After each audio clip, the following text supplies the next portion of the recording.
जय हिंद साथियों। मैं आपका साथी mister Indoria Indoria educational institute के ऑनलाइन प्लेटफॉर्म में मैं आपका हार्दिक स्वागत करता हूं। हमारा टॉपिक चल रहा है राजस्थान के प्रमुख त्योहार। राजस्थान के प्रमुख त्योहारों में हिंदुओं के त्योहार कंप्लीट हो चुके हैं। आज हम बात करेंगे मुस्लिम धर्म के त्योहारों के बारे में। और मुस्लिम धर्म के त्योहार, जिस तरह से हिंदू धर्म के त्योहार विक्रम संवत पर आधारित है, ठीक उसी प्रकार से मुस्लिम धर्म के त्योहार हिजरी संवत पर आधारित है। हिंदू धर्म के अंतर्गत भी 12 महीने होते हैं और मुस्लिम धर्म के त्योहारों के अंतर्गत या हिजरी संवत के अंतर्गत भी 12 महीने होते हैं। जिस तरह से अंग्रेजी कैलेंडर आधारित है ग्रेगोरियन कैलेंडर पर, ठीक है ना, या ग्रेगोरियन संवत पर। तो ग्रेगोरियन कैलेंडर में तारीख होती है, हिंदी कैलेंडर में दिवस होते हैं।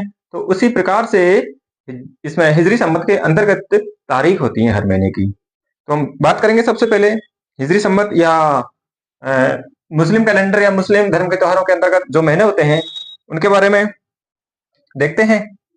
सबसे पहला महीना है मुहर्रम का महीना, दूसरा है सफर, तीसरा है रबी उल अव्वल, फिर है रबी उस सानी, जमादी उल अव्वल, जमादी उस सानी, रज्जब, साबान और रमजान।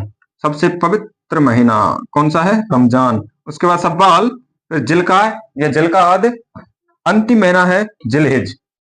ठीक है, पहला महीना मुहर्रम, अंतिम महीना जिलहिज। और इनमें भी सबसे इंपॉर्टेंट महीने हैं जो हमें याद करने हैं, वो है, एक तो है मुहर्रम और एक है रबी उल अव्वल, साबान, सब्बाल और जिलहिज। ठीक है, ये 5 महीने हैं जो खास इंपॉर्टेंट है, इनके अंतर्गत त्योहार आते हैं। बाकी महीनों में कोई त्योहार नहीं है। जो मुख्य मुख्य त्योहार हैं मुस्लिम धर्म के, वो इन्हीं महीनों के अंतर्गत आते हैं। ये संवत पर आधारित है। कौन सा संवत है इसका? हिजरी संवत।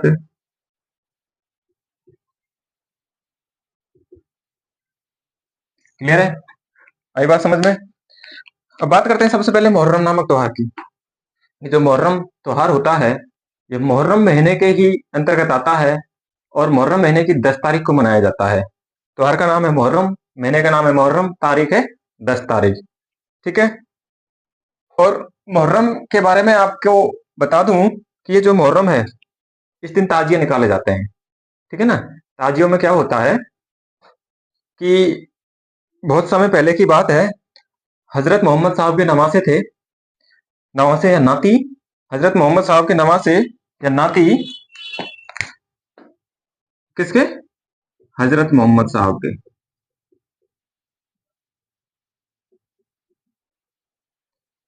जिसका नाम था इमाम हुसैन। क्या नाम था? इमाम हुसैन। उसकी शहादत के उपलक्ष्य में ये मुहर्रम नामक त्योहार मनाया जाता है और इस दिन ताजिए निकाले जाते हैं। ताजियों में क्या होता है कि ताजियों के दौरान लोग अपनी अलग अलग चमत्कारिक कलाएं दिखाते हैं। बहुत सारे लोग चमड़ी के अंदर चाकू, छुरी, तलवार आदि आर पार करके ताजियों में अपना रोचक प्रदर्शन करते हैं। ठीक है, बहुत, ये दृश्य बहुत ही गंभीर दृश्य होता है, देखकर आंसू आ जाते हैं, लेकिन फिर भी ये त्योहार मनाया जाता है। शहादत को इस तरह से याद किया जाता है, उनकी शहादत को श्रद्धांजलि दी जाती है। इस तरह से अपना जो परंपराओं से चला आ रहा है मुस्लिम धर्मों के अंतर्गत, तो उन परंपराओं को इस तरह से निभाया जाता है।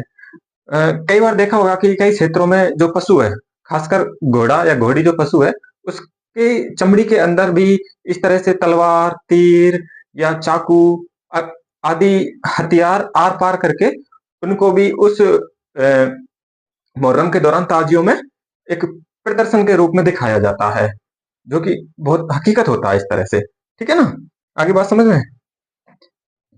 किसकी शहादत में? इमाम हुसैन की शहादत में। पूछ लिया जाता है कि ताजिए कब निकाले जाते हैं? मुहर्रम के उपलक्ष्य में। मुहर्रम किस उपलक्ष्य में मनाया जाता है? हजरत मोहम्मद साहब के नाती इमाम हुसैन की शहादत के उपलक्ष्य में। ठीक है, इस दिन ताजिए निकाले जाते हैं। ठीक है ना, ताजिए भी इसी दिन निकाले जाते हैं, ध्यान रखना।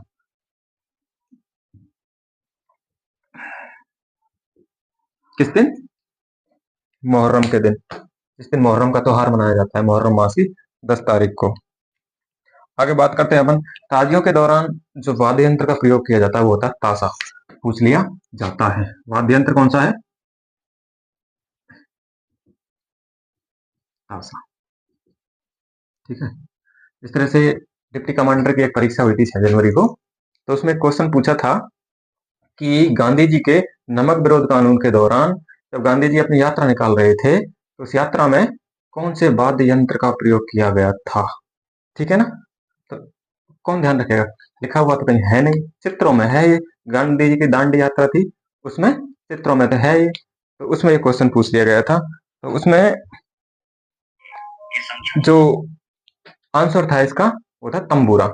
तंबूरा ऐसा होता है, थोड़ा लंबा सा और पीछे की साइड से ऐसा ऐसे बजाया जाता है उसको। ठीक है ना? तो ऐसे क्वेश्चन पूछ लिए जाते हैं कि मुहर्रम में ताजियों के दौरान या ताजिया निकालते समय कौन से वाद्य यंत्र का प्रयोग किया जाता है? तो ताशा इंपॉर्टेंट है, ध्यान रखना। ठीक है।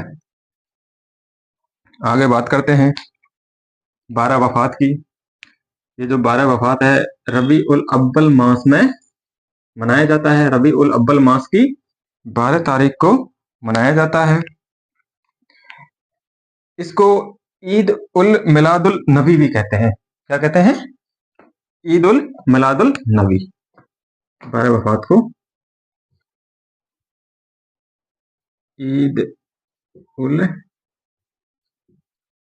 मिलादुल नबी भी कहते हैं। ठीक है ना? ईद उल मिलादुल नबी। आगे बात समझ में?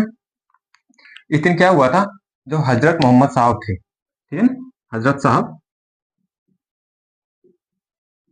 इसी दिन तो पैदा हुए थे, अर्थात जन्म हुआ था, और इसी दिन इनकी मृत्यु हो गई थी। क्लियर है? ईद उल मिलादुल नबी। ठीक है। हजरत साहब की जन्म और मृत्यु। क्लियर है? 12 वफात बोले तो मृत्यु, और ईद उल मिलादुल नबी बोले तो जन्म। ठीक है? क्लियर है? आगे बात समझ में? आगे बात करते हैं अपन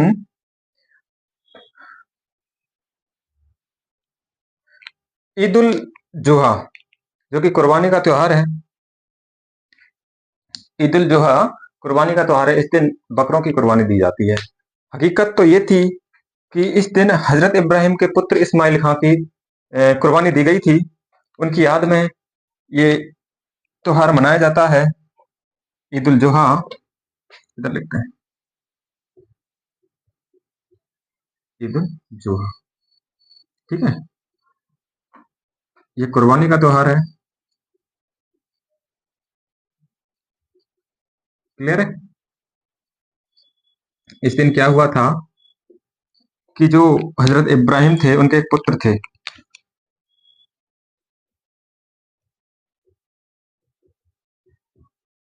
हजरत इब्राहिम के पुत्र, पुत्र का क्या नाम था? उसका नाम था इस्माइल खां।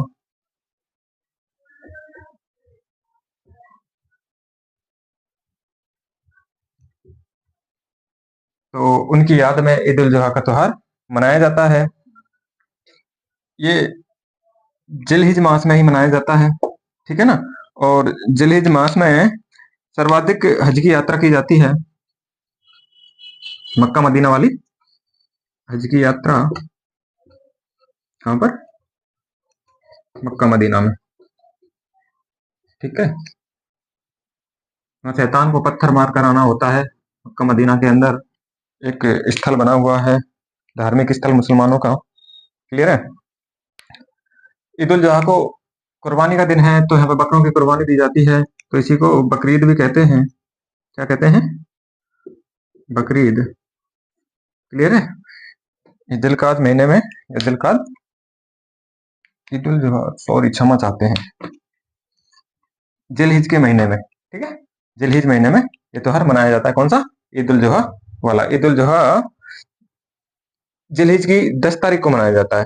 और ईद उल फितर ये मीठी ईद है। क्लियर है? ये शव्वाल महीने में मनाई जाती है। आगे बात समझ में? आगे बात करते हैं अपन रमजान की।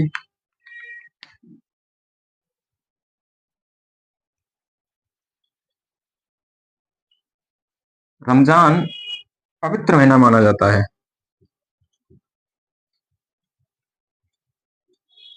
मुस्लिम धर्म का सबसे पवित्र महीना माना जाता है। ठीक है,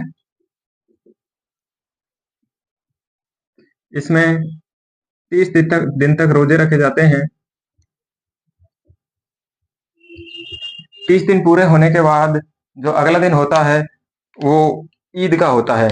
30 दिन कंप्लीट हो गए रमजान के, ठीक है ना। तो अगला दिन आएगा अगले महीने की पहली तारीख, अगला महीना होगा शव्वाल, इसकी पहली तारीख होगी। उस दिन त्योहार मनाया जाएगा ईद उल फितर का। इसे मीठी ईद भी कहते हैं। क्या कहते हैं? मीठी ईद। क्लियर है? रोजे रखे तो इसमें मीठी ईद। क्लियर है? इस तरह से मुस्लिम धर्म के त्योहार कंप्लीट होते हैं। स्क्रीनशॉट ले लीजिए। उम्मीद है अच्छे से समझ आया होगा। ज्यादा त्योहार नहीं है, हर महीने के अंतर्गत त्योहार नहीं है, कुछ ही त्योहार है, कुछ ही तारीख है। एक तो 10 तारीख याद रखनी है, 12 तारीख याद रखनी है, 14 तारीख याद रखनी है। ठीक है, 10 में 2 जोड़ो, 12 में 2 जोड़ो 14। ठीक है, फिर 1 तारीख, फिर 10 तारीख, अंतिम महीने की 10 तारीख और पहले महीने की भी 10 तारीख। याद रखने योग्य बातें। पहले महीने की कौन सी तारीख है? 10 तारीख। अंतिम महीने की कौन सी तारीख है? 10 तारीख। खास खास त्योहार है इसके अंदर। एक तो मुहर्रम के अंदर ताजिया है, 12 वफात है रबीउल अव्वल के अंतर्गत। ठीक है, शबे बारात है साबान के अंतर्गत। रमजान के महीने में, रमजान पवित्र महीना माना जाता है, इसमें रोजे रखे जाते हैं। इसके उपलक्ष्य में अगले दिन ईद उल फितर मनाई जाती है, जिसे मीठी ईद के नाम से जाना जाता है। क्लियर है? और मीठी ईद अगले महीने के, रमजान के तुरंत बाद वाले महीने के 1 तारीख को मनाई जाती है। क्योंकि रमजान का महीना 30 दिन का है, सारे महीने 30 दिन के होते हैं, तो 30 दिन तक रमजान के महीने में रोजे रखे जाते हैं। तो रोजे कंप्लीट होने के अगले दिन ये त्योहार आता है ईद वाला, यानी कि ईद उल फितर वाला। तो अगले महीने की पहली तारीख को यह त्योहार मनाया जाता है। तो इस दिन मीठी मीठी सेवैयां बनाई जाती है, खीर बनाई जाती है, इसलिए इसको मीठी ईद के नाम से जाना जाता है। क्लियर है? आगे है जिलकाद या जिलकाद महीना। उसके बाद अंतिम महीना है जिलहिज महीना। इस जिलहिज महीने की 10 तारीख को ईद उल जोहा मनाई जाती है। ईद उल जोहा की बात करें तो ये कुर्बानी का त्योहार है। कुर्बानी का त्योहार कैसे है कि इस दिन हजरत इब्राहिम के पुत्र इस्माइल खां की कुर्बानी दी गई थी। कुर्बानी क्यों दी जाती है? समाज के क्षेत्र में, समाज के लिए, समाज को बचाने के लिए, समाज को सही राह देने के लिए और कुरीतियों को, विडंबनाओं को त्यागने के लिए कुर्बानियां दी जाती हैं। ठीक है, और अपने समाज को आगे बढ़ाने के लिए, देश को आगे बढ़ाने के लिए कुर्बानियां दी जाती हैं। तो इसमें कुर्बानी दी थी हजरत इब्राहिम के पुत्र इस्माइल खान ने। तो इस उपलक्ष्य में, इसकी याद में यह त्योहार मनाया जाता है। किसकी याद में? इस्माइल खां की याद में। क्वेश्चन पूछ लिया जाता है हजरत इब्राहिम खां के पुत्र इस्माइल की याद में कौन सा त्योहार मनाया जाता है? तो अपना आंसर होगा ईद उल जोहा। ईद उल जोहा को बकरीद भी कहते हैं, क्योंकि यहाँ पे तो कुर्बानी दे दी थी इस्माइल खान ने। अब हर बार मनुष्य कहाँ तक इस कुर्बानी देगा? तो इस कुर्बानी को से बचने के लिए बकरों की कुर्बानी दी जाती है, पशुओं की कुर्बानी दी जाती है। इन पशुओं में खासकर होता है बकरा। ठीक है ना, तो बकरे की कुर्बानी दी जाती है, इसलिए इसको बकरीद कहते हैं। समझ आ गया? इसका दूसरा नाम बकरीद। क्लियर है? अंतिम महीना जिलहिज, इसमें ईद उल जोहा 10 तारीख को, जिसे बकरीद के नाम से जाना जाता है। उम्मीद है कि अच्छे से त्योहार समझ में आए होंगे। और अगर कुछ समझ नहीं आता है तो कमेंट बॉक्स में बता दिया करो। ये अपना ऑनलाइन प्लेटफॉर्म है, सीधी बातें तो अपन कर नहीं सकते। ठीक है ना? और आपके लिए एक खास बात बता देता हूं, हमारे राजस्थान के अंतर्गत क्या चल रहा है इन दिनों। बहुत ज्यादा बदला बदली चल रही है। आज तारीख 28 जनवरी, सॉरी 28 फरवरी, फरवरी का अंतिम दिन। तो कल ही एक सूचना प्रकाशित हुई है, राजस्थान में कुछ शहरों के नाम बदल दिए गए हैं। तो मैं आपकी जानकारी के लिए बता देता हूं कौन से शहर का कौन सा नाम, नया नामकरण किया गया है। देखते हैं अपन। एक शहर पड़ता है अपना जहाजपुर, इसका नाम बदलकर यज्ञपुर कर दिया गया है। ठीक है, और एक शहर है, बहुत ही सुंदर शहर है, बहुत ऊंचा शहर है, जिसका नाम है माउंट आबू। बहुत अच्छा नाम है माउंट आबू। इसका नाम बदलकर आबू राज कर दिया गया है। आबू राज। ठीक है, कल ही मुख्यमंत्री जी ने घोषणा की थी। और एक अपना शहर है डीग जिले के अंतर्गत, नवगठित जिला डीग, उसके अंतर्गत एक शहर है कामा, बहुत ही सुंदर शहर है। विमल कुंड इसके अंतर्गत है। 84 खंभों की छतरी इसके अंतर्गत है। बहुत ही प्यारा शहर है। इसका नाम बदलकर माननीय मुख्यमंत्री जी की घोषणा में आ गया है कामवन। कामवन बहुत अच्छे शहरों के नाम बदले जा रहे हैं। इससे पूर्व में भी हमारे अलवर क्षेत्र के अंतर्गत, सॉरी, एक नवगठित जिला है खेड़तल तिजारा, अलवर के जस्ट पास में है खेड़थल तिजारा। इसका नाम पूर्व में बदलकर भर्तृनगर कर दिया गया था, भर्तहरि नगर। क्लियर है? नाम बदलने से हालात बदल जाएं तो बहुत अच्छी बात है। हम तो यही चाहते हैं कि नाम कितनी बार भी बदल दिए जाएं, लेकिन हालात जरूर सुधरने चाहिए। अच्छा रहेगा कि नाम बदलने से हालात सुधर जाएं। लेकिन मानना तो यह है कि नाम बदलने से कुछ नहीं होगा, कार्य बदला जाए, कार्यशैली बदली जाए। ठीक है ना? और हाल ही में देश के अंतर्गत नाम बदलने की चर्चा चल रही है। ये जो अपना बहुत प्यारा सा राज्य है दक्षिणी भारत में, जिसे केरल के नाम से जाना जाता है, केरल, इसका नाम भी शायद चेंज होने की संभावना है। मलयालम भाषा बोली जाती है यहाँ पर, तो इसका नाम शायद केरलम करने जा रहे हैं, जहां तक गुप्त सूत्रों से सूचना मिली है।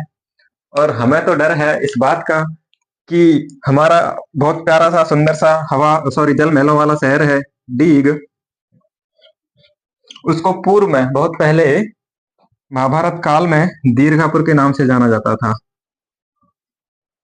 दीर्घापुर, कहीं यही नाम ना वापस आ जाए, लेकिन अभी तो इनका तो कुछ नहीं हुआ। लेकिन ये जो सुप्रसिद्ध शहर है राजस्थान के, इनका नाम बदलकर हाल ही में, कल ही माननीय मुख्यमंत्री जी ने बहुत ही जोश के साथ घोषणा की है कि जहाजपुर का नाम बदलकर यज्ञपुर कर दिया गया है। माउंट आबू को आबू राज कर दिया गया है। अंग्रेज लोग बहुत ज्यादा रहते थे यहाँ पर, तो अब आबू का राज बना दिया है। माउंट आबू अच्छा नहीं लगा था, कामा कामवन कर दिया गया है। तो बहुत अच्छी घोषणाएं हुई थी, जोश के साथ बोला गया था कल। और जैसे ही नाम बदलने की घोषणा हुई, तालियों की गुंजगुजाहट, तालियों की आवाज कानों में गूंजने लगी बहुत अच्छे से। सुनकर ऐसा लगा कि ये नाम बदला है या देश राजस्थान वासियों की ये सौगात दी गई है। तो इससे रोजगारी बेरोजगारी में तो कोई फर्क पड़ने वाला है नहीं है। हाँ, लेकिन इतना है, जो स्टूडेंट्स कंपटीशन की तैयारी कर रहे हैं उनके लिए क्वेश्चन पे क्वेश्चन जीके के अंतर्गत बढ़ते जा रहे हैं। करंट के क्वेश्चन और नॉर्मल जीके में क्वेश्चन बढ़ते चले जाएंगे। जिस तरह से नाम बदल रहे हैं, विभिन्न योजनाओं के नाम बदल रहे हैं, योजनाएं वही है, काम भी वही है उनके अंतर्गत, लेकिन उनका नाम बदला जा रहा है, शहरों का नाम बदला जा रहा है। तो हमें लगता है कि जीके के अंतर्गत, राजस्थान जीके के अंतर्गत एक टॉपिक बढ़ जाएगा यहाँ से आगे। उसका टॉपिक का नाम रहेगा कि विभिन्न शहरों के नवीनतम नाम। ठीक है? तो पुराने नाम और नवीनतम नाम पढ़ाए जाएंगे। एक स्पेशल रजिस्टर बना लेना चाहिए, तो उसमें नोट करेंगे अपन, धीरे धीरे वो रजिस्टर भर जाएगा। बहुत सारे शहर हैं, बहुत सारी जगह हैं, अगर सबका नाम चेंज होने लगा, बदलाव आने लगा, तो हमें ये करना पड़ेगा। ठीक है? लेकिन फिर भी अपनी जानकारी के लिए अच्छे क्वेश्चन बनेंगे यहाँ से आगे। कामवन, कामा, माउंट आबू का आबूराज और जहाजपुर का यज्ञपुर। ठीक है? सूचना डली थी 27 फरवरी 2026 को। क्लियर है? घोषणा हुई थी। तो मैं ये कहना चाहूंगा कि आप अपनी तैयारी को बरकरार रखें, और कुछ समझ में नहीं आए तो पूछते रहें, ऑनलाइन भी ऑफलाइन भी। और उम्मीद है कि अच्छे से समझ आ रहा होगा। आज की क्लास को यहीं पर विराम देते हैं। मिलते हैं अगले किसी एपिसोड में, अगले किसी टॉपिक के साथ। बहुत बहुत धन्यवाद।